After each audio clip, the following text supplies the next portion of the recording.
Hello, my name's Russell Preston Brown from Adobe Systems, and this tutorial is all about creative masking here inside of Adobe Photoshop for the iPad. Now, typically, you might make a mask, for example, with the rectangular marquee tool that I'm going to tap on over here. And of course, I can tap and hold to reveal all of the selection tools available. With the rectangular marquee tool selected, I'm going to tap and drag across my screen just like this. Now I'm going to go over here to my layers panel. In this case, this is the detailed view, which displays the image, the name of the image, and the mask. I'm going to turn on the visibility of this papyrus grass layer. This is the layer I want to mask. Then, from my selection tools action bar here at the base, I'm going to select to invert my mask right there. Then I'm going to tap here on mask right there. So there's a simple basic mask created from a selection. But we're working here on an iPad. We have the ability to work with the Apple Pencil and the brushes available here on the iPad. Let's get a bit more creative and use a brush to create a mask. First, I'm going to eliminate this mask that I just created by going here to my taskbar, and at the base are three dots. Tap on those three dots and you can select Delete Mask right there. Let's start all over again. And I'm going to select the brush tool. I'm going to tap and hold on the brush tool to reveal all of the brushes I have available. Check this out. I've selected the Spatter and Texture brush, a really nice brush from all of these brushes you can select. Tap away and I can start to work with this brush. Before I do that, notice that I've set the size here by tapping on this location right here. Tapping here, you'll notice that I'm at 100% opacity, and you'll notice that I have black for the foreground and white for my background. This looks great. So now I'm going to create a mask. I can do that from here in the taskbar. Tapping right there, I can create a mask, and there it is.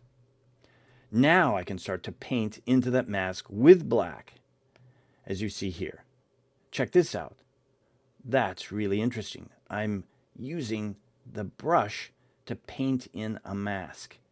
Much more interesting. But wait, there's more controls available to you. Always be sure and tap on the base here, the three dots of your tool option bar. You'll find additional adjustments you can make to that brush. Check this out. I'm going to use pressure for my size and pressure for my opacity. Cool. Tap away and begin to paint again. I can then add even more texture with those new settings. Let's just finish that up. And there's my finished results. A really creative way of making a mask. Let's go back in and check out this mask. If I double tap here on the mask, right over here, you can see it here. If I double tap again, I can dismiss that and I can see how the mask is being applied to that layer. The mask then hides the top layer to reveal the layer below. So that's one creative way of using masking here on the iPad. Here's a second technique I like to use. In this case, once again, I'm going to delete the mask. Here from the flyout menu, delete mask. Then let's create a new mask here, just like that. Now, in this case, I want to use the gradient tool. Tapping on the gradient tool right here. And I also notice that I'm using black for my foreground and white for my background. That's important because I'm painting into this mask. Then, check this out. If I tap and draw to the right, I can then create a gradient mask.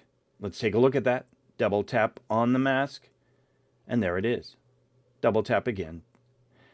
I can tap and drag farther to get a softer mask, as you see here. But in this project, I'm going to tap and draw down from the top to the bottom because I want to create a mask that makes it look like Nefertiti is emerging from the clouds, as you see here. That looks great, but there's some adjustments you can make to this. One of them is over here in the taskbar. It's this icon right here to adjust filters and adjustments. And Gaussian blur. I can blur my mask because I've targeted the mask. I can then blur it more and get a lot of adjustment to the way the mask looks simply by blurring the mask, then selecting Done. So that's one way to adjust your mask. The second technique is to transform the mask. But before you do that, you have to do something special over here in the taskbar. I need to unlink the mask from the image. By tapping on this icon right here, I can then break the link so that I can adjust and transform the mask without transforming the image that it is combined with. If I tap on the mask now and go to my transformation tool here, right there, I can then select any of the points and then move and transform the mask, just like this. When you've completed these adjustments, select Done, and those adjustments will be applied. Wow, you've just seen two great creative ways to mask images here inside of Photoshop for the iPad. We first saw the ability to paint into the mask with a brush for these results.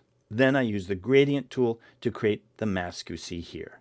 I also used the transformation tools and the Gaussian blur to finesse that gradient even further. There you have it. Try out these two different ways to make a mask here on the iPad in Adobe Photoshop. Give it a try.